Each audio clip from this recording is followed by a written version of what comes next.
Does this? Hello. Were you gonna ask something? I was wondering where the chat comes up. Is it over here? Yeah, it'll come up right here. Hi, everybody. I don't know if there's anybody here right now. It looks like maybe not yet, but hello. This is our 1K live stream celebration. I asked you guys to give me some questions, and you guys pulled through. There are a lot of questions. But if you are here, go ahead and say hi and let me know that someone is out there in the universe. Maybe I could do it through your phone and see who's on here. Oh, Ryan's here. Hi, Ryan and Kristen. Okay, someone is here. Welcome. Ryan gave us really good questions, by the way. He did. Yeah. Good job, Ryan. Christy. Hello, friend. Christy also gave us several questions. Angie. Hello. Hello, friend. I'm excited. Hello. We are going to watch a movie later. We're going to watch Sense and Sensibility. Are you going to watch it with us? Sure. I don't know if it's your type of movie, but I'll find out. I'll let you know if it's my type of movie. I like some rom-com stuff, but that's not a rom-com, is it? It's like it's a period film. Ye old rom-com? It's Jane Austen. Oh, okay. He has the same mug that we have. Oh, really? Yeah. It's awesome. Did you get it at Target? Because we got it at Target. The best of the trilogy, I think. Oh. It's where Darth Vader comes into his own. And he shows us who he really is. And I love that movie. Yeah, it is good. There's a question for that. Oh, there is? Okay. There you go. That Ryan posed. You watched the other movie that we watched? Only You. Oh, yeah. I did watch that. What was your opinion? He didn't like it. It was of its time. Of its time? But that's what makes it great. It does. Yeah, it's nostalgic if you grew up watching it. Yeah. So it wasn't nostalgic for Julio, is what he's saying. Exactly. Hi, Bobby. Hello. Hi, Sarah. Oh, Ryan's had the mug for 15 years. Angie's laughing at you. Oh, man. Oh, yeah. We got ours at Target, so. Mm-hmm. I got this one from the kitchen. From the kitchen? Well, I bought it at Target. Yeah, she bought it. I was married into this mug. Hey, Josh. Thank you, Josh. I was just watching you have a new tag video that you put out. I was just watching that. It was a great tag. I'll have to do that sometime. Well, should we start with some questions? Let's see what questions we got here. And you guys can jump in if you have any as we go. But you guys sent us, I have like 25 questions here. It's a lot. So if we don't get to all of them, we'll do our best. We'll see. Apparently we're amusing. Everyone's laughing. Yeah. I wonder if they're laughing with us. Or at us. Hard to tell on YouTube. But I'm going to start with Christy's questions. Yes. Let's do it. Christy has a few for us. She says, what is our favorite type of food to eat together? The good kind. Would you like to be more specific? Sure. We love, I would say you love eating sushi. Yeah. I love sushi. But you never want it when I want it. Yeah, it's a weird thing. But we do enjoy sushi. There's this little place around here that has very good affordable sushi. Yeah. So that's our go-to. AKA cheap. But if it was like that expensive kind of sushi that's a sashimi plate and a bit of other Japanese food with like tonkatsu and you have your salad, okay, I could eat that every day. We have like a nice, very authentic Japanese restaurant near us, and then we have like a not as authentic one that's like cheaper.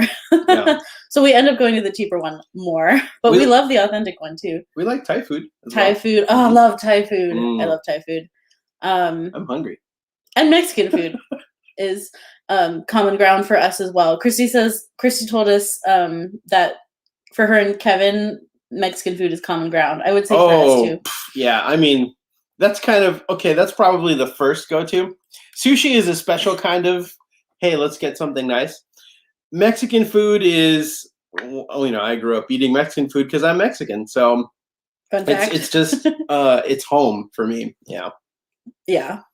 And I actually didn't used to love Mexican food as much until marrying him. You never, I would argue, you never actually had real Mexican food. I think I grew up having very like whitewashed Mexican food. Del taco. Like things that aren't super authentic. So when I finally did have like actual real Mexican food that is authentic, and like his mom is an amazing cook. Yes. Then I was like, yeah, Mexican food is like my new favorite thing. So yeah. Mm-hmm. Okay, she also asked, when did you first know you needed glasses? So you don't wear glasses. No. But I was in 9th grade. I was actually in high school, so it was later when I was like at a restaurant with my parents, and I was looking up at the menu, and I was like, Mom, can you read the menu to me? Because I can't read it. And she was like, what do you mean you can't read it? I was like, it's too small. She's like, no, it's not.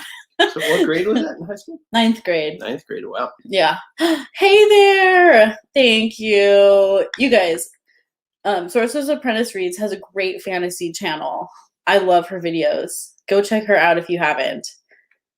Yes. I didn't grow up having like legit Mexican food like he did. Mm-hmm. Mexican inspired. Yes, Mexican moms make the best Mexican food for sure. Ooh. Mm-hmm. That's right. His mom is exceptionally good too. Yeah. I have a friend though that he says his grandma it's an atypical Mexican abuelita because her food is not very good and she makes the weirdest stuff. So that's the only exception I've ever seen to that. Only Mexican mom that I doesn't wholeheartedly have the agree. Mexican moms make the best Mexican food. That's funny. Yeah, for sure. We're spoiled here in California. We have just wonderful Mexican food here. Absolutely. Mm-hmm. Interesting fact about Mexican food. So my mom grew up in Guadalajara. So she's from Jalisco, Mexico. And when she came to Los Angeles, that was the first time that she had ever heard of a burrito because she was from the city of Guadalajara, and closer to that city, she said that she had never really eaten flour tortillas, and she had no idea what a burrito was. So all of her ideas of Mexican food, like street food, was just tacos and corn tortillas. But yeah, she had her first burrito coming to LA in the US. Yeah. That's awesome. Taco Bell. You know what? This guy, he's a Taco I love Bell Taco fan. Bell. Okay, so I'm talking like I love Mexican food, real Mexican food, but I also like Taco Bell. Yeah, you get like Taco Bell cravings. You're like, we need to go to Taco Bell. Yeah, it's mm-hmm. Oh, see, Angie says that too. Okay, right. And my dad's from Sonora, so he had flour tortillas growing up all day long. And my mom grew up in Guadalajara. Sarah. Yeah. Yes. No lie. No lie. But it's worth it. Yes. You guys know what's good. Crunchwrap is my go-to, and chalupa there. Yeah, you get the chalupas a lot. Although a real chalupa looks nothing like that. Yeah. But they're good. Okay, Christy had a few more, so I'm gonna keep going with her questions. Favorite part of your trip to France? So I went to France in 2012. You know, back when you could like go places. Back when you could go places. And actually, funny enough, I was there during the London Olympics, and we flew into London like during the London Olympics, and it was like super crowded, and it was like crazy. It was a crazy time to travel there, but we went to London for like a couple of days. Traffic was horrible. Everything was so busy because of the Olympics. So we didn't see a whole lot in London, but then we went to France, and some of my favorite places in France were, oh gosh, there were so many. It was just amazing to see the amount of history there. I'd never been to another continent before. So, just to like contemplate the amount of history that I had read about and learned about, but like actually seeing it is a totally different experience. And it just gives you such a different appreciation for like how big the world is. And it was just amazing. Some of my favorite places. I got to go to Notre Dame before it burned, so so sad, but I did get to see Notre Dame. That was beautiful. And Sacré-Cœur and the whole like Montmartre area. I'll probably pronounce that wrong, but I just loved the whole trip, and I hope we can go somewhere someday. Yeah, I've never been to Europe. He's never been. Love to go. I would love to go back to France, and then maybe actually explore London more than I got to. Christy also asks, where would we like to travel post-COVID? Well, if money was not an option, Europe for sure. Yeah. And it could be, I've always wanted to go to Italy. I'm a huge opera fan, so I studied classical voice. If you didn't know, voice. He sings opera. I studied classical voice in college. That was my major. And I would love to go to La Scala in Milan. I would love to see something during season in Italy. Go to Covent Garden in the UK. So yeah, I would love to go to Italy or France or Germany. Actually, I've been studying German in Duolingo, and I think it would be really fun to go there too. So I've been studying Spanish, and like while I do my lesson, he's been doing Duolingo German. So Christy is one of my Spanish learning friends, and Angie too is on Duolingo as well. So you can follow Julio on Duolingo as well. Yeah. And see how he's doing. Yeah, a musical tour of Europe would be so cool. I would love to go to Vienna and see like where Mozart would hang out, and Austria, Germany. Those would be amazing places. Österreich. That's how you say Austria. Oh. Yeah. Didn't know that. Und Wien. That's Vienna. Wow, dropping your knowledge here. Duolingo. Duolingo. For the win.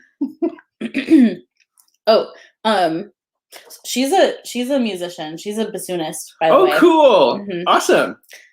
Yes, Puccini. Cheers to that. Yeah, Puccini for sure. That's one. I've actually never performed an opera of Puccini, but I have performed arias, and those are some of my favorite. So I could sing Puccini arias all day long. Absolutely. Honestly, the only time I ever cried in an opera, like watching an opera, was La Boheme. It's the only time I've actually like had emotions during an opera. Yeah, there's Puccini. the duet between oh my gosh. So the lead roles, what are their names? I'm just blanking right now. Why am I'm blanking too? We've only seen it like twice. Oh, okay. Mimi. Oh, Mimi's Arya after the tenor's Arya, which I'm blanking for the character's name. Maybe Sorcerer's Apprentice can help us. But yeah, Mimi's Arya always gets me. Oh my gosh, it is gorgeous. I think that's when I cried. And of course, like the scene is super cheesy. Oh, absolutely. It's like, oh, I just met you, and I'm completely in love with you now. Of course. Because opera. I touched your cold hand. Equals love. Equals love. Yeah, che gelida manina. So that's the tenor aria. But Mimi, when she gets going, I think that's better than the tenor aria. Is Julio going to sing? Che gelida manina, se la lasci riscaldar, eso che giorno. Oh yeah, Mimi and Rodolfo. There we go. I didn't expect you to actually start singing. That was a surprise. That's the tenor aria. I know. I know what it is. But I didn't expect you to give them a concert. That was nice. That was nice of you. I need a singing YouTube channel. I've thought about putting on a YouTube channel, but I never get around to starting one. Yeah. Oh, thank you, Literary Labors. Well, Julio is a man of many talents. You've thought about doing a guitar channel before. You've talked about. I have, yeah. I love channel. playing guitar. But I mostly love watching guitar channels and playing guitar. I don't know about the whole.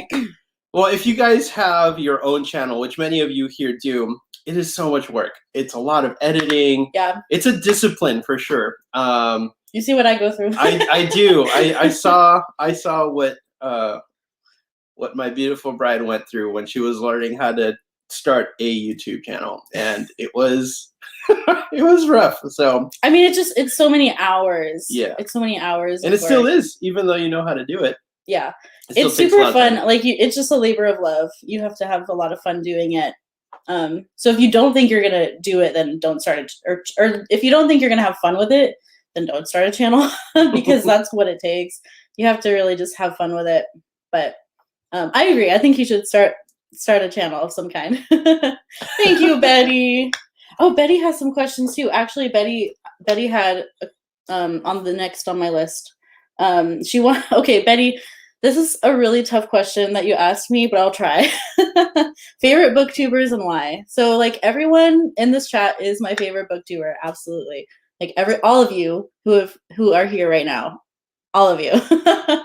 So all these lovely people are my favorite booktubers. I have like such a long list. I don't even know where to start. So I'm gonna start with maybe some of the bigger booktubers that like got me into booktube. And guess what, Krista, you're one of them. So Krista was one of the first booktubers that I found as well. Like before I had started a channel, I think I was watching some Krista videos. Hi, Krista. Thank you. Krista's videos, and I was really excited to find a booktuber who was also a Christian. So that was really exciting when I found Krista. Some of the earlier booktubers that I also would watch, I think I found Booktube through like Christine Riccio, Jessie the Reader, Catty-tastic, who I don't think she makes videos anymore, but I know Christina is still making videos. But when I discovered that Booktube was a thing, I at first thought it was just like those bigger booktubers, and then I found this amazing community of just normal people who are making channels and just wanted to talk about books. And I was a lurker for a long time. Same, yeah. I was just a lurker for like a year or two, and I actually started a channel and then got freaked out and deleted it.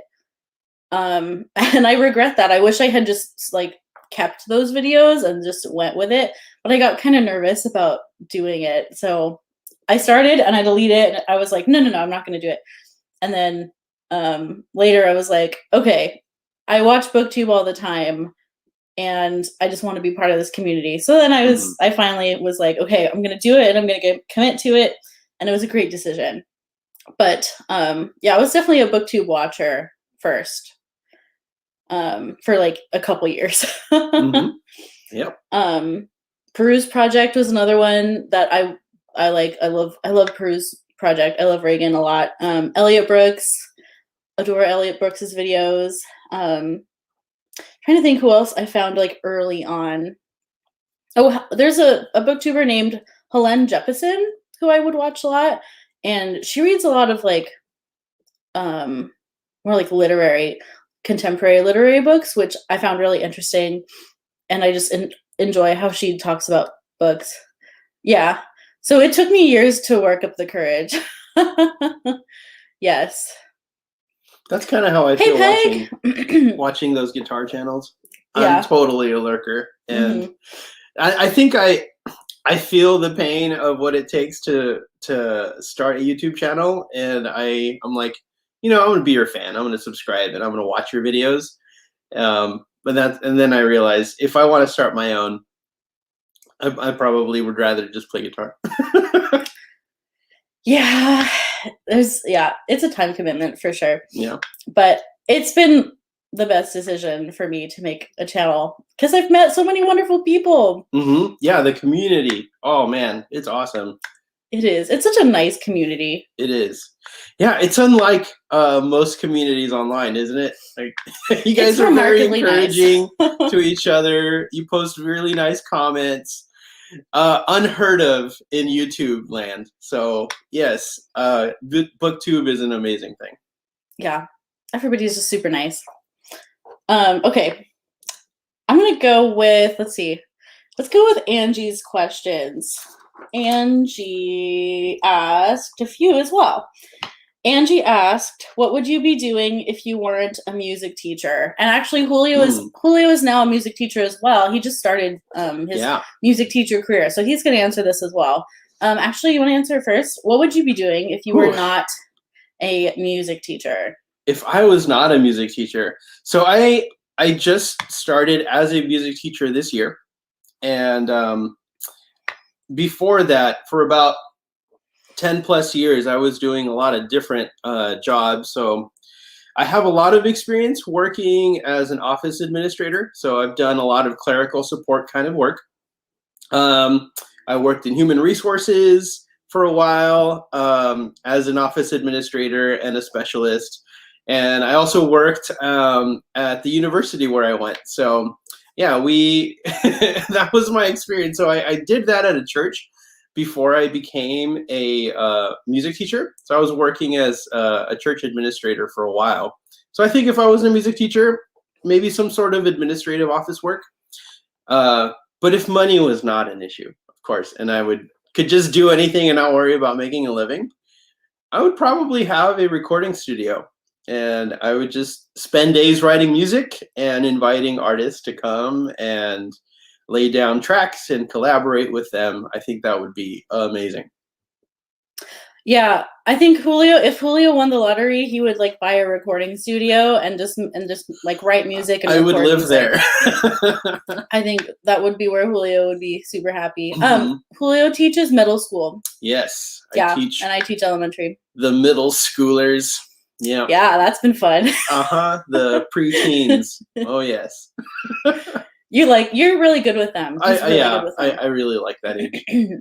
Which I discover not a lot of people do. They are hard to teach. They're difficult at times, but man, if you can inspire and mentor those students, they will turn out to be brilliant adults. So I think that's a prime age where they find out who they're going to be. We all need to make sure Julio gets rich. Yeah, let's make sure. The world needs his opera. That's funny. Thanks, Christy. Yeah, Julio's really good with middle schoolers. My first job was middle school, and I didn't survive. I left pretty much as soon as I could because it was just not it. I didn't vibe teaching in middle school. Elementary schoolers are more my speed. Mm-hmm. Oh yeah, Kevin also loves. Kevin works with middle school or high schoolers as well. They're a fun group. Yeah, creative bunch. Mm-hmm. They are, and I liked a lot about my middle schoolers, but there were just a lot of reasons that I felt like my personality was better with younger kids and elementary kids. Mm-hmm. Did I sing and you missed it? Yeah, do it again. Okay. What do you guys want to hear? Maybe later. You guys can post maybe a little request, and we'll see if I know it. Oh, you're taking requests. Oh, we'll see. Maybe. I love third graders too, Angie. I think that's what you teach? I love third graders. That's a great age. Yeah, I teach 4th and 5th graders, but I have taught 3rd grade too, and I love them. They're really fun. Okay, what were we talking about? Oh, I was like, what was the question? What would you do if you weren't a music teacher? What would I do if I wasn't a music teacher? Mm-hmm. So I've gone down different ideas because I'm one of those, like, I could do a lot of things because I have a lot of interests, but as far as like what makes me happiest, I think it is teaching, because I think it appeals to my need to feel like I'm helping other people. And with teaching, I feel like I am like making a difference. And so like I think teaching is just a great fit for me. But I originally would have, like, if you had talked to me like 5 years ago, I would say my goal is to become a flutist in a major orchestra and be a flutist full time.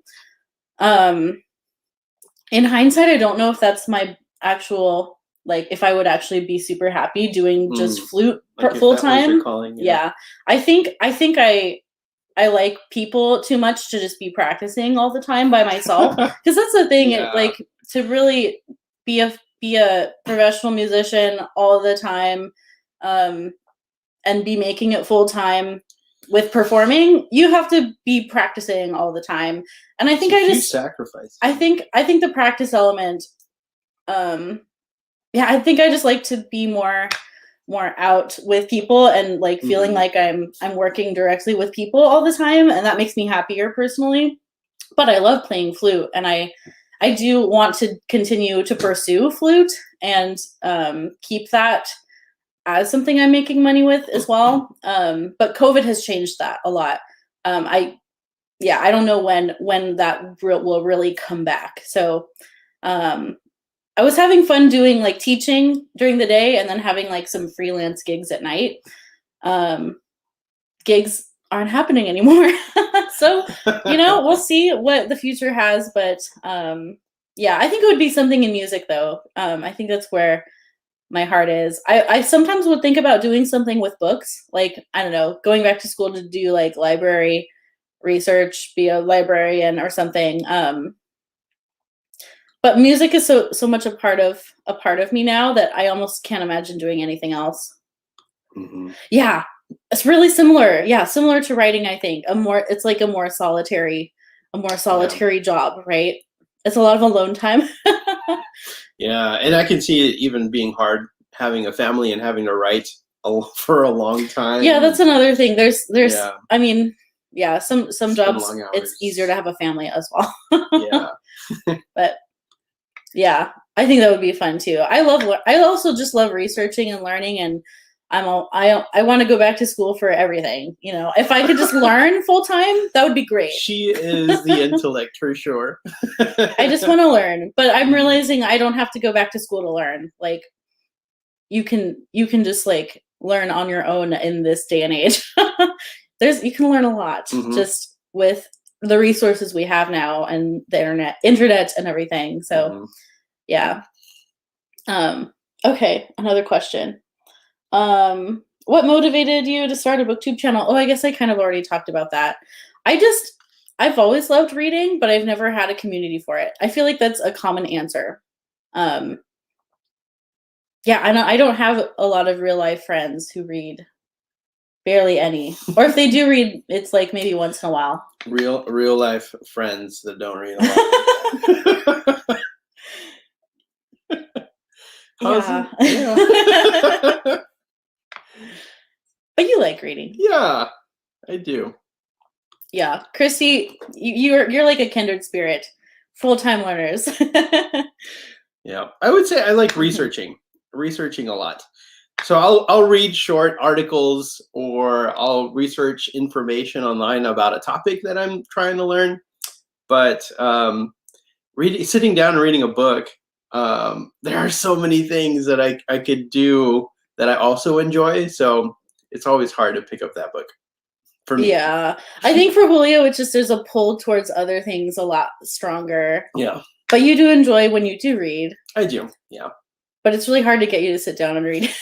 Yes. I get really antsy. Yeah. Yeah. He can't sit in one place. Oh, Spanish learning is going well.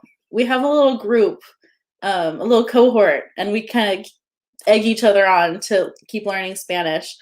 Christy, Angie, Rainey, Faye, a bunch of people, Melanie as well, Melanie Frenchy Reader. And so that's been really fun. If you want to join our Voxer group, we have a little language learning Voxer group, and we've been having fun just being just accountable to each other and like sending each other little messages in Spanish and everything. And Books and Jams, since you asked if you missed me singing, so here's a little plug for Spanish. If you guys are reading, I'll sing a little bit of a Spanish song. Oh. Let's see if you guys who are learning Spanish can understand what I'm saying. So this is actually Google just celebrated this composer. And, I saw that. Yeah, Maria Greber. And one of the songs that she composed was Júrame, which is a really famous song. Michael. So Maria Greber wrote Júrame, and the melody sounds like this. Júrame que aunque pase mucho tiempo, pensarás en el momento en que yo te conocí. Mírame, que no hay nada más profundo ni más grande en este mundo que el cariño que te di. Bésame con un beso enamorado, como nadie me ha besado desde el día en que nací. Mírame, bésame hasta lo profundo, y no hay nada más profundo que el cariño que yo te di. Yay! Can I clap? I forgot the lyrics. That's why the pauses. And I made it up at the end. So. Oh, I was like, are you still going? It's been a while since I sang that song. So I was like, oh no, I've committed. So let me make some stuff up. So did you guys understand what the lyrics were there in Spanish? I think I heard a word or two. Oh yeah, what did you hear? Did you say mirar? Mirar, yeah. I know that word. Look into my eyes. Oh. Yeah, Valentine's Day romantic. If you can sound scared. Thanks, Christy. Okay, going back in the chat a little bit. Yes, Julio's been gaming a little bit. He wasn't previously Recently, gaming yeah. much, but it's been lately a thing. I get motion sickness, so when I really wanted to game around the time that Doom came out for PC, I would get so sick. I could only play a couple minutes, and that was it. So then I tried it again around Xbox when Portal came out, and I would just get. You played Portal? I played sick. Portal. Yeah, I played it with you for the first time. Oh, Mm-hmm. Okay. So and you played it through me. We could only get through like 5 minutes of it, and I was Yeah. like, oh, my head, I need a rest. Yeah, you had a hard time. But side-scrolling games are awesome, and I can play those. So I discovered that Nintendo Switch has a lot of those. Mm-hmm. Yeah, so like platform games where the screen doesn't move or it's side scrolling, he can play. Mm-hmm. So he's been enjoying a few Nintendo games. Mm-hmm. You could try audiobooks, but Julio has a hot take. No, don't. I'm gonna throw you under the bus. She will. He doesn't think audiobooks he thinks they're cheating. He doesn't think it's real reading. Well, I mean, I tried to argue with him, but I would say reading implies a visual comprehension. So reading implies that you're looking at something. I think that listening to it is fine, but one of my pet peeves, and I'm probably gonna get blasted for this, but maybe censor is using audiobooks as a reading count to pad the reading numbers at the end of the month. I'm just like, oh, that's not fair. That's the main issue I have. So Julio thinks that you can't say you're reading an audiobook. You have to say you're listening to an audiobook, and it's not the same experience as reading. It's really so dumb. Disagree. I disagree. It helps me get through books, and I think you can still get the information just through your ears. Like, it's still reading a book. I'm just very contrarian, as you'll come to discover. So that's me. Yes. Hi, Mary. Mary, I love your channel so much. Mary was one of my early Booktube friends as well. Way back when I think we buddy read a Shadowhunters book together. Like back when I was trying to read the Shadowhunters. Oh man, good times. But you guys, Mary has a beautiful channel. Mary's vlogs, they're like the best vlogs on Booktube. I love her vlogs so much. They are so incredibly cozy. So if you don't know Mary's channel, check her out. Let's see. I got behind on the chat. Let's see. Christy says you're a gatekeeper. Along with the cats? Yeah, because I was talking to Christy the other day, because you don't like cats either. Yeah. And I feel like cats would be gatekeepers as well. I'm okay with cats. It's just our cat. that is a He maniac. just doesn't like our cat. Yeah, she's an eternal teenager. Oh, look, someone agrees with you. Oh, okay. Peg agrees with you. There you go. Yes. I don't love audiobooks. They're not my favorite way to read, for sure, but they definitely help. They help. Oh, there are so many rebuttals here. But yeah. I know, Krista. I know. Something I should never say in a booktube conversation. This was a bad idea. We shouldn't have brought this up. Yeah, for sure. And we did talk about that issue. That was actually a way that Victoria challenged me. So yeah, I was like, what about people who cannot read with their eyes? Like, they're still reading if with an audiobook. So yeah. Yeah, I brought that up too, and we had an argument. Yeah, Angie, I think I agree there. Yeah, I can see that. Yeah, and some people just learn better with their ears. Yeah, and actually, having the print forces you to slow down, and that's part of one of the things that you can enjoy about reading. So I don't read a whole lot, but one of the things that I do enjoy when I read is that it forces me to pause.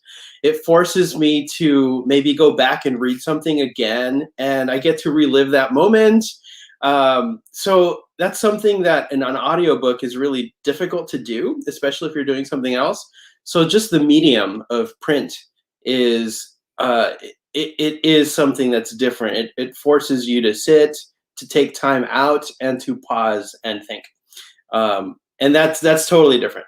So you're both understanding a story. You're consuming a story, but it's a different medium. I certainly learn better visually as well. I'm more of a visual learner. So I prefer looking at it with my eyeballs. Yeah. Yeah. It takes me actually longer to get through audiobooks as well. Yes, I think they count too, Sarah. Oh, that's interesting because I occasionally have tried this, and I think it's a way that I also like to do it now. I've only recently tried listening to an audiobook and reading at the same time, and I've enjoyed it. But I also just like to have my own inner voice as well. So yeah, because I think the narrator has a lot to do with how you interpret things, of how they choose to deliver it as well. So depends on the narrator as well. Yeah, and certain books I can't do on audio. Yeah. High fantasy on audio is really difficult for me because I need to see the names like of all the weird characters and stuff. Yeah. Anyways, yeah, we'll move on. What's that next question? Next question. Yes, better. We can be too spicy here. There's so many questions, guys. I don't even. Yeah, we haven't even gotten through half of them, so I don't know. I don't know what I'm gonna do here, but I'm gonna get to Ryan's questions.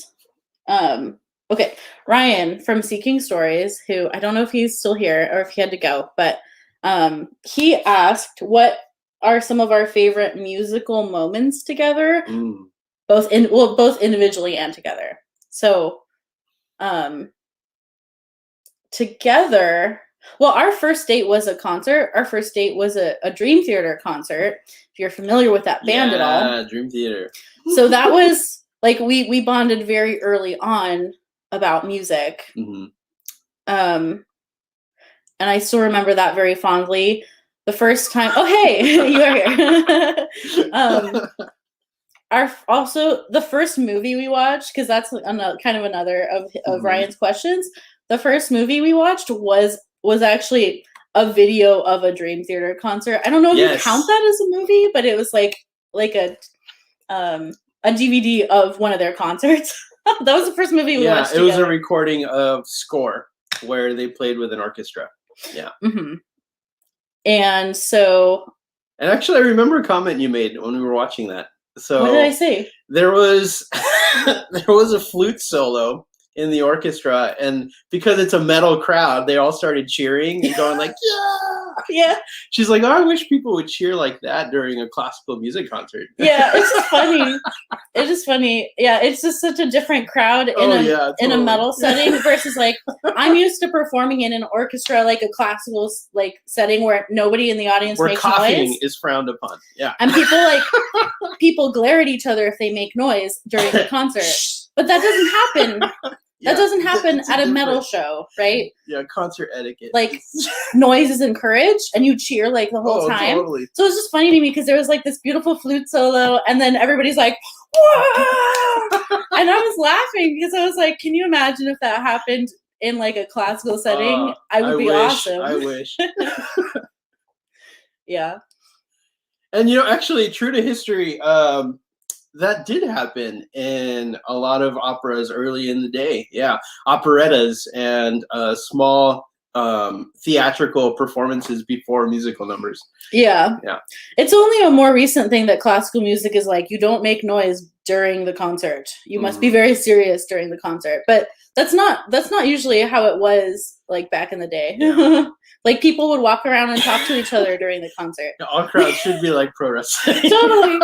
I agree, Michael. Yeah, maybe amateur wrestling too. Some interesting crowds. You've been to see. You've seen some amateur wrestling before, haven't you? I have. It was backyard ring, and it was like in kind of a ghetto part of town, and it was like a little sketchy. There were some interesting people in the crowd. Some scary, a little bit scary people, tattoos on their faces. Ooh, yeah, that's awesome. And I was like, little old me, I'm like, what am I doing here? It's interesting. Yeah. Oh, go look! Yeah, go listen to them. We love Dream Theater. It is a metal band, yeah, progressive metal. They awesome. golf crowds too. Can you imagine? Can you imagine if they just started cheering? Yeah.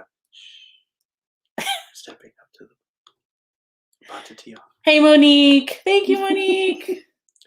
Golf crowds. Yes. Okay. Let's see. Other questions.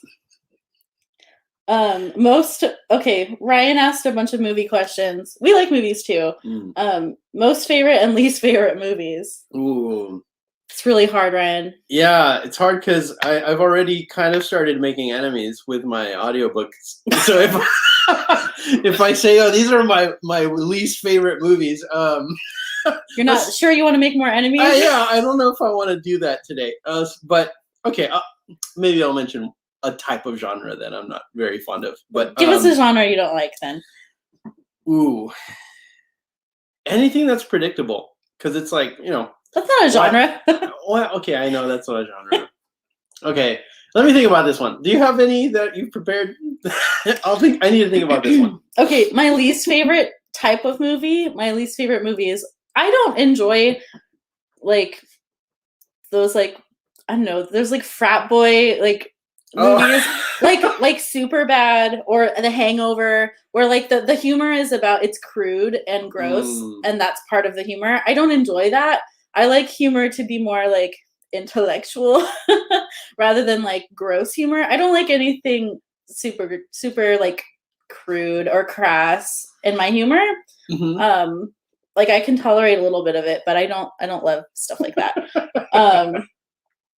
Well, I don't mind dumb humor. I don't mind dumb humor. That's different. But it's smart. Like so, Nacho Libre. Yeah, Napoleon Dynamite. And Napoleon Dynamite. We love those movies. Same two brothers who produced that movie. Oh, they're very smart in their jokes, but it's really dumb humor.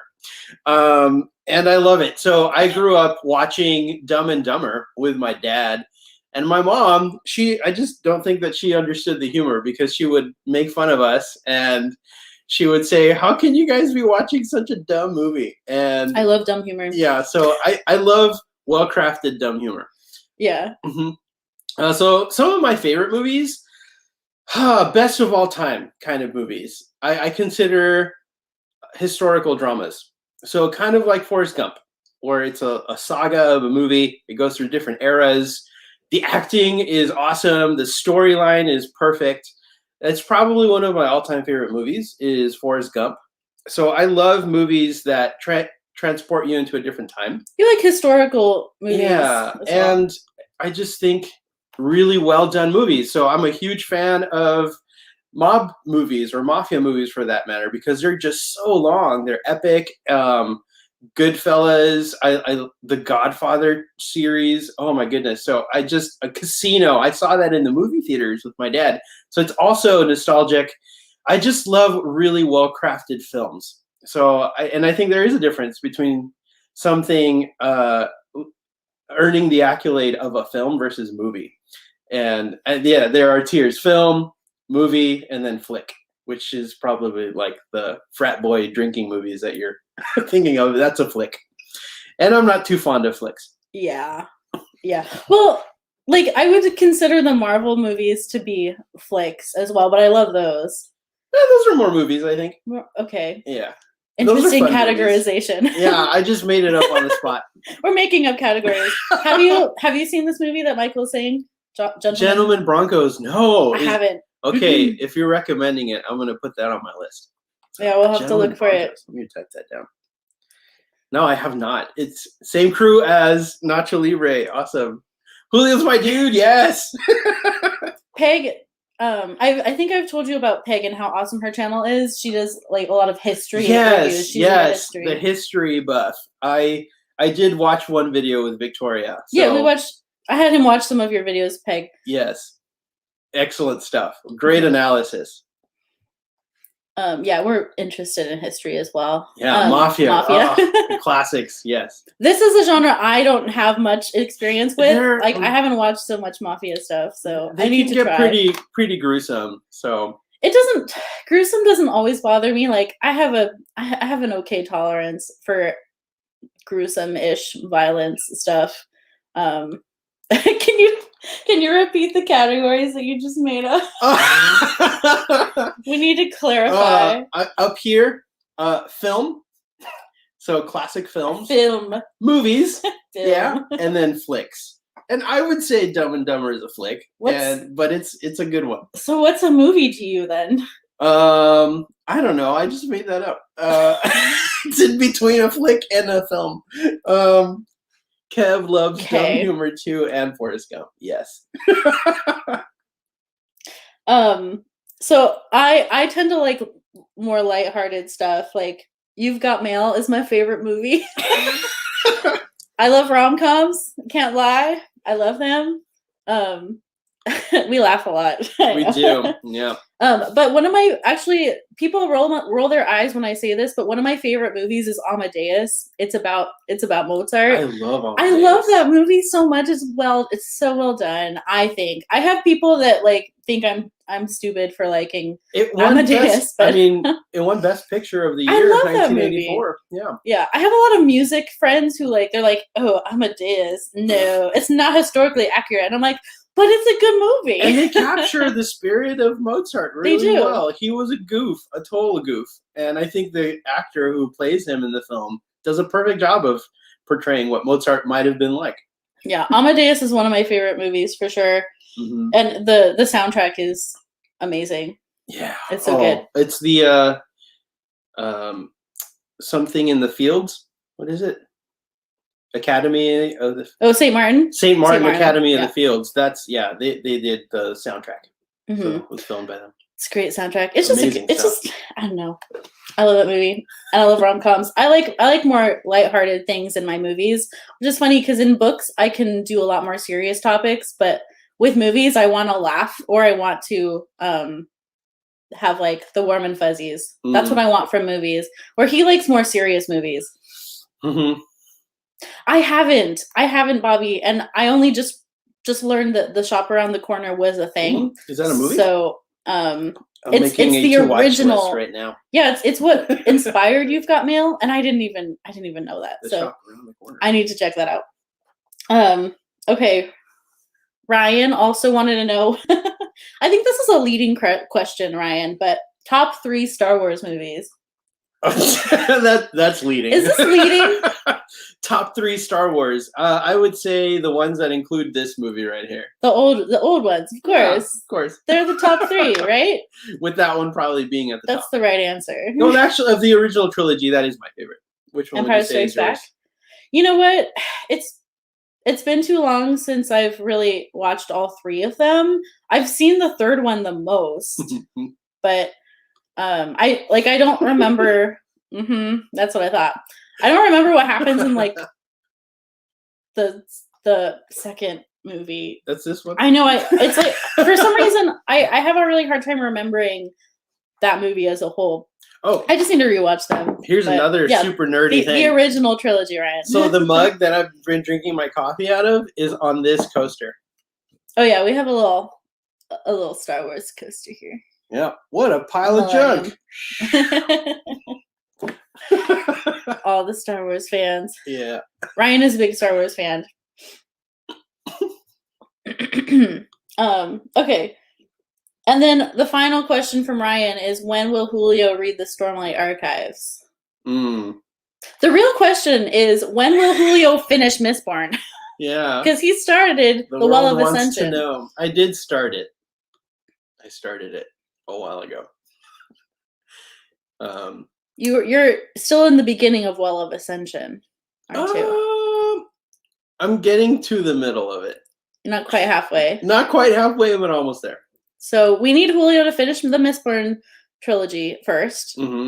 Let's see. If you guys have read the Mistborn series, so maybe a small spoiler alert. No. Okay, I can tell you where I am. I don't know. We shouldn't know. We shouldn't do that, Julio. I'm somewhere around the middle. That's where He's in the middle. Yeah. I almost gave a spoiler. So no, not gonna happen here. That was close. We better move on. Yeah. Let's move on. Oh man. Oh, Penny. I'm gonna take this question from Penny. Penny says, if you could take only one book with you to a deserted island, which would it be? Do you have an answer for this? Yeah, hands down, the Bible for me. I think that's a book that I could read over and over again and always discover something new. Even if it's a passage that I've studied a million years and a million times, I always look at it with fresh eyes and get something new out of it. So, yeah, nothing else comes quite close to that, I think. So that's what I would take with me. And if I could bring 2 books. Maybe. Yeah, that would be my answer too, but I have a feeling like she meant I don't think she meant the Bible. Answer? Yeah, the like booktube I think she's going for like a different kind of book, but definitely the Bible. But if it was something other than the Bible, I don't know. Well, you're the reader, so I know what I would bring Lord of the Rings with me because it's 3 books. It's 3 books in one. I can cheat. I'm actually bringing 3 books with me. Is that considered one book? Yeah, well, Lord of the Rings is technically 1 book. Wasn't it originally released as 1 book? Yeah, well, that was the intention. Yeah, that was the intention of Tolkien, was that it was 1 book. So I'm going to say the Lord of the Rings because really I'm bringing a whole little stack of books. So I'm cheating.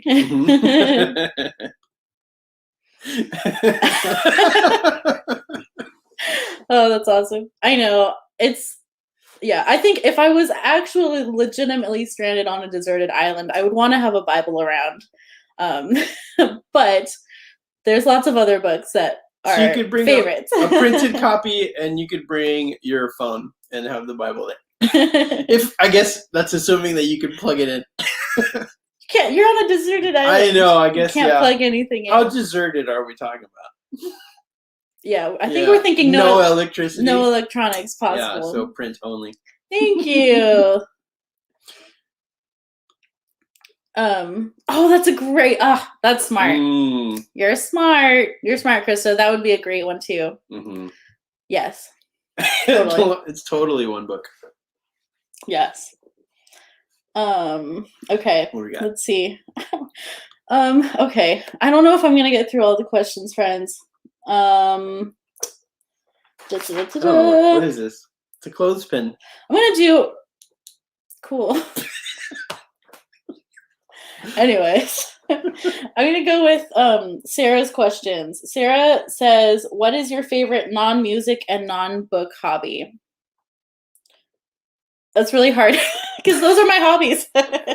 But okay, non-music and non-book. Yeah, I'm not surprised, Christy. No one's That's surprised her there. desert island book. Yeah.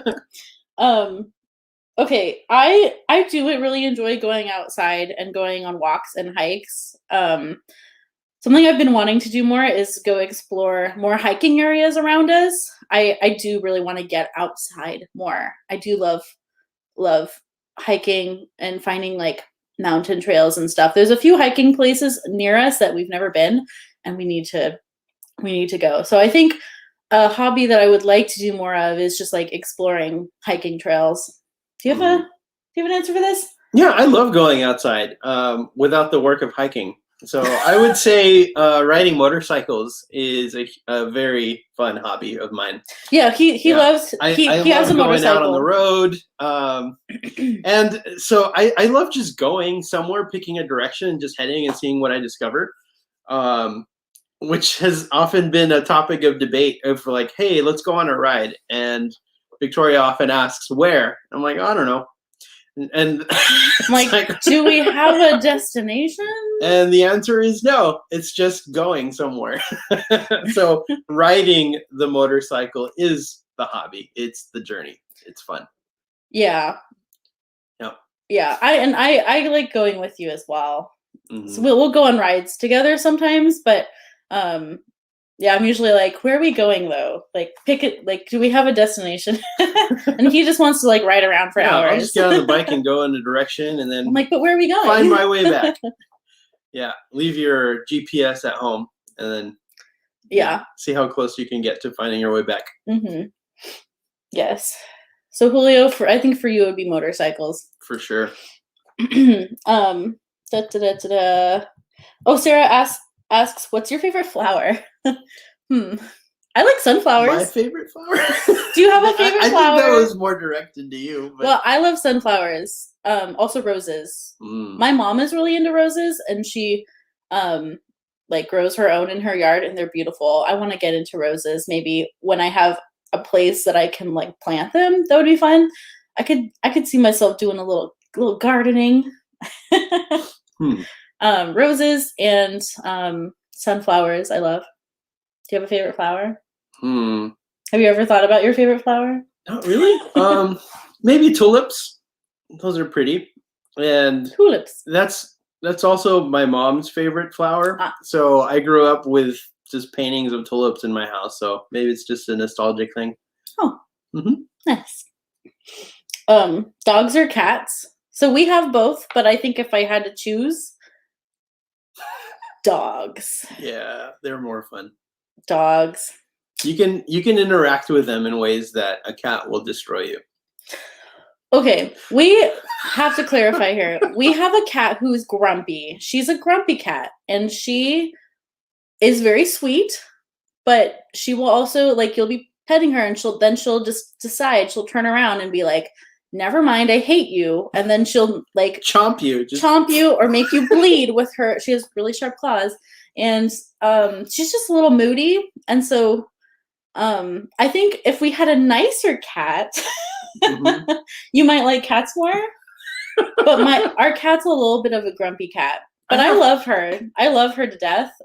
But you can pick her up dogs. And you can pet her, and I can't do those things with her. Yeah, she's more my cat. She lets me cuddle with her and stuff without attacking me, but I think with Julio she's a little bit more like, I don't know.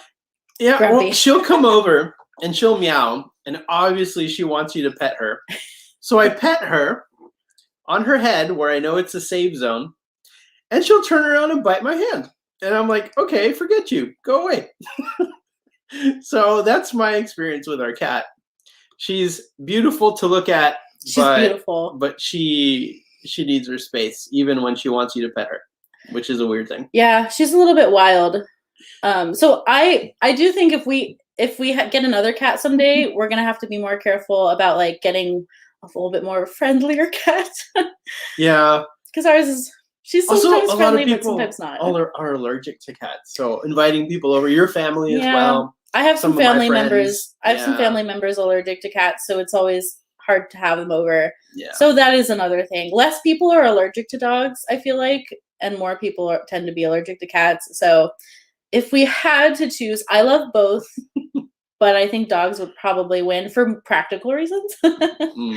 Our cat also has destroyed like some all of things. our cables. She chews cables. It's horrible. She chews cables, like computer cables. She tries to chew them. Yeah. She's crazy. She's a crazy destroyed cat. How many headphones? She's destroyed so many of my headphones. Like while they're in my ears, I'll be sitting on the couch and then she'll like chomp on my headphone cable and break my headphone. Yeah. She's just a little bit crazy.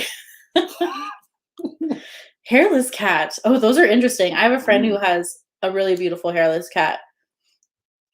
But yeah, hairless cats are cool and hypoallergenic. Okay. But they're still cats. I'm sorry. I'm just making the enemies today, huh? I'm sorry, Sarah. Sarah says that was the wrong answer. Oh no. Cats was the right answer. I do have a friend who has a really nice cat, and I like playing with that cat. The cats require you to be a little bit more crafty with your affection. Mm-hmm. Dogs accept any affection, even just looking at them, and they start wagging their tail. They're like, "Are you looking at me?" Yeah, they're really easy to please. Those dogs. Cats, not so much. I love our doggies. Mary Among Stories asked, "What's your favorite song to play?" That's I think for me it's anything by the composer Reinecke, because he writes some beautiful flute melodies and some flute concertos and stuff. It's a German composer, Karl Reinecke. I love his music. What's your favorite music to perform or favorite composer to play or sing? Ooh. So if I was singing something, it would definitely be Puccini. Which you guys got to hear today. Yeah, you got to hear a little bit of La Boheme. So Puccini for sure. Anything in the bel canto genre, really. It could be Donizetti. It could be Verdi as well. So I think Puccini and Verdi go hand in hand. Puccini has the melodies. Verdi has the story. And if they would have had the same librettist, yeah, I think Puccini would take it any day. But yeah, his librettos were kind of. Verdi has some beautiful story. Tosca, oh my gosh, what a story. So yeah, Puccini, I think playing guitar, it would be anything Dream Theater. So I love John Petrucci riffs.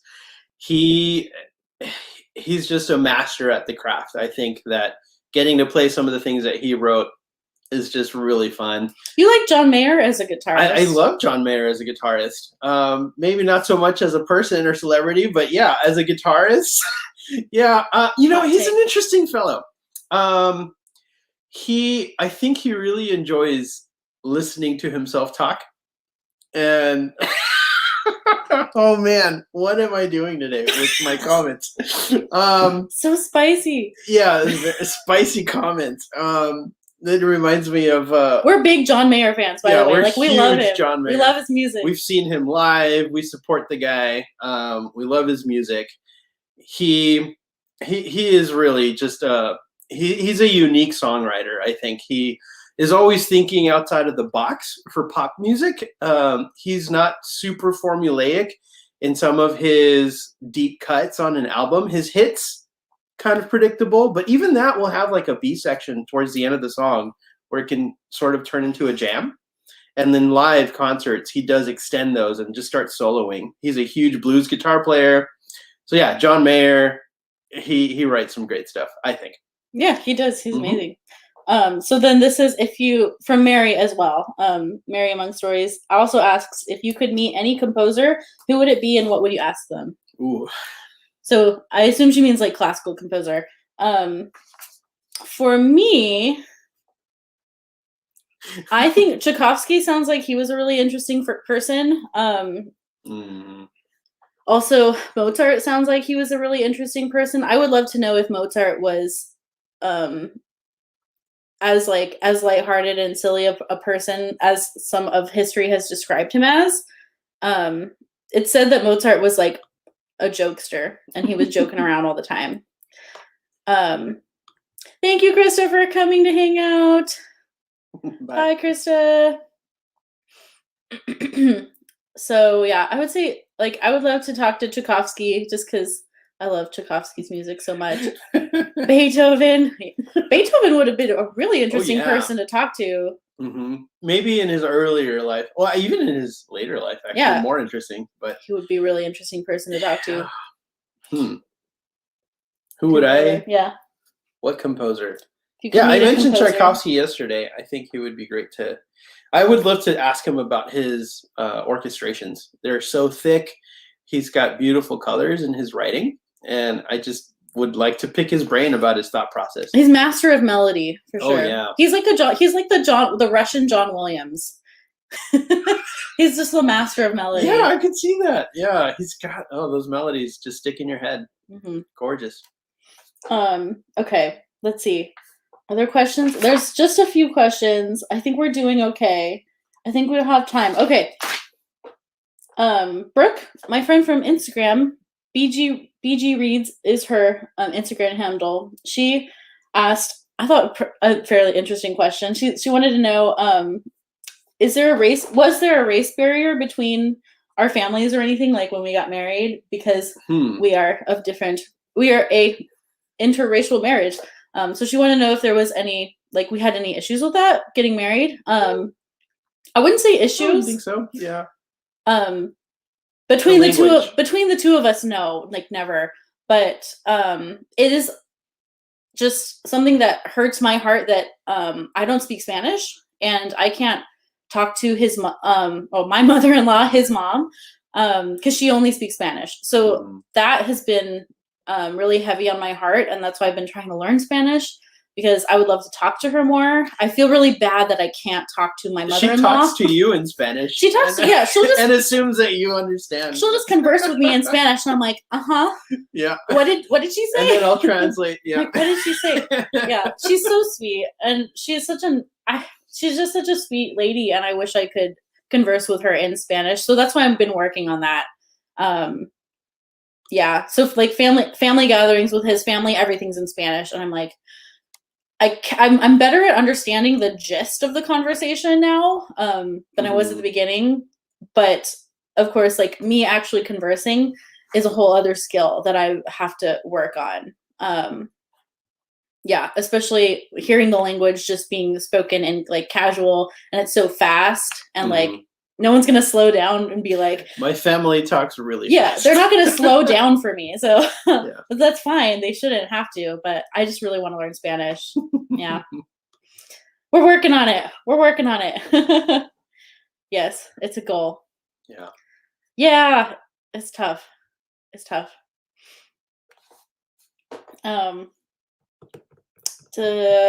Stephanie from Mrs. Richards Reads. I think this might be the last question, and then we should probably wrap it up. Sure. But Stephanie asked, favorite Anne of Green Gables character other than Anne or Gilbert. So, this is, I guess, a question for me, because you're not familiar. He's not familiar with Anne of Green Gables at all. But my favorite Anne of Green Gables character other than Anne and Gilbert are, I think Matthew's a fantastic character. He's such a compassionate heart. I love Matthew as a character. Diana is such a great friend. Everybody wants a friend like Diana. And then I loved Rilla, who is in the last book of the series, Rilla of Ingleside. I loved Rilla as a character as well. Yeah, love Anne of Green Gables. Hey, Rainy, it's okay. No worries, Rainy. Hello. Thanks for saying hi. Matthew, he's a great character. Yes. I love Matthew. Good character. Thank you, Rainy. Hi, Rainy. And I think did we get to all the questions?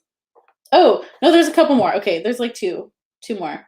Oh, wait, what's your favorite vegetable? Asks Connie from Instagram. Ooh, Connie Robin from Instagram. What's your favorite vegetable? Meat. Meat. Wow. There you go. There you have it. That's my favorite vegetable. Thank you, Peg. Oh, yes. Yeah. She is hilarious. Cornelia Ryan is so funny. I love her as well. I forgot about her. Yeah, Angie, that's a great character. I think he's laughing at you saying meat is your favorite vegetable. Yeah. Yeah. So Julio does not love vegetables. And I feel like my favorite vegetables are actually fruits. Like I love cucumbers, but apparently that's not a vegetable because it is like the definition of a fruit is like it has like it can't have seeds if it's a real vegetable, I guess. I love cucumbers. Cucumbers was going to be my answer as favorite vegetable, but apparently it's a fruit, so maybe I don't like vegetables either. You got a few more people. Well, I grew up, Mexican cuisine has vegetables are more of garnishes. So you have like cabbage or lettuce, or you pour lime juice on things. That's a fruit. But see, yeah, it's all about the type of meats and how you cook them and how you spice them. So I had vegetables maybe in like soups or kind of broths that my mom would make. Meatball soup. She would put she would put like potatoes. Is that a vegetable? I don't think so. Squash. Okay, squash in a broth is good. Banana in the rice. Oh. No, not really. Maybe like fried plantains in the rice. Is that? I like asparagus. Asparagus is good. I do like asparagus, and any way that you could prepare. So steamed asparagus, or roasted asparagus. That's great stuff. Asparagus is delicious. Okay, we're gonna go with that because that's a legitimate vegetable. Yeah. I'd say maybe second broccoli. Oh, I don't like broccoli. No, broccolini. You don't like that? Okay. Nah. I like Brussels sprouts if they're cooked not by me, but by someone who knows how to cook Brussels sprouts. But I don't know how to cook Brussels sprouts well. If you do poorly on the Brussels sprouts, they smell bad. So. That's interesting, Angie. Sliced regular banana. Oh, yeah, I've never had that. Never had that in my rice. Need everyone's asparagus recipe. Ew, broccoli. Yeah, I don't like broccoli. I like broccoli. Cooked broccoli. Yeah, I can hang with cooked broccoli most of the time. Yeah. We can hang. The best kind of broccoli, though, is the kind that accompanies a steak. That's probably why I like broccoli, because it's close to the steak there. So if Julio eats vegetables, you have to first bribe him with meat, is what he's saying. Yeah. Yeah. I tried to make Brussels sprouts one time and they came out bad. And I didn't roast them. I like pan seared them and it didn't work. So I think I need to figure out Brussels sprouts. Gasp! We disagree on something. Oh no, Christy. Can we still be friends? Ryan, steak juice on the veggies. Yes. It's, you kind of dip it around and eat it, and it tastes even better. Clearly, we're not vegetarians. No. Sorry to all vegetarians. Okay. Oh, okay. One more question, and then we've successfully gone through the questions. Okay, last question, guys, and then we'll wrap it up today. What instruments do you wish you could play? So this is steak juice is good. Yes. Everybody's hungry. I think it's about time for lunch. Yeah, we're heading into our lunchtime here. So have some lunch. Yeah. What was the question? Sorry. The question was, what instruments do you wish you could play? Ooh. This is from Connie from Instagram. So I play a lot of instruments because I teach many different instruments, but I obviously you can't play them all well. But I teach and play all the band instruments, and I'm learning violin. I've been taking violin lessons formally for over a year now, and I really want to be good at violin someday. I would love to be like able to play in like a community orchestra or something with violin. violin has like some of the best repertoire. I just love listening to violin music and violin concertos. So I wish I could play the violin better, and I'm working on that. So maybe someday I will play it better. Not today though. Today I sound terrible. If I could play any instrument without having to put in the work and the discipline, because you could just magically be good at I could instrument. say I wish I could play the French horn better. I do know how to play it, but it takes any instrument, if you want to learn how to play it well, it's going to take so much work and dedication. There's a lot of work and dedication that went into developing my voice and studying and taking lessons, and it's a craft. So if I just had a magic pill and I could play any instrument and I was a virtuoso at it, I would have to say violin as well, because the repertory for the violin is so gorgeous. It is. They beautiful. have some of the best pieces. They really do, and that's why they're transcribed often for other instruments. So you've probably played some violin sonatas on the flute. Yeah, flutists tend to steal a lot of violin music and like transcribe it for ourselves because we love violin music so much. So. Yes. Angie, that is a recording of me in my Booktube intro. Yeah. Was that one of your recitals? It was a competition that I did that I didn't win, but I have a recording from it. Yeah.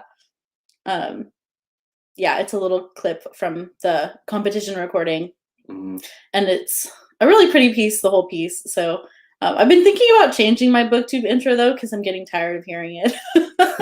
So I don't know. It's the signature of your video. Yeah, I don't know. Yeah. I don't love my Booktube editing skills. I might try to do something different soon.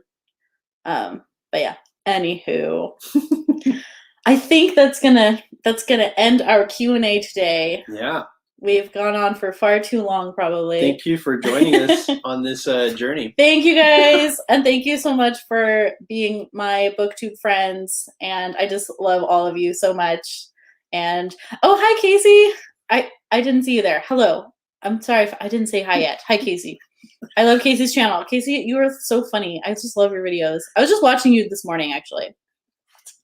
Which one? This one?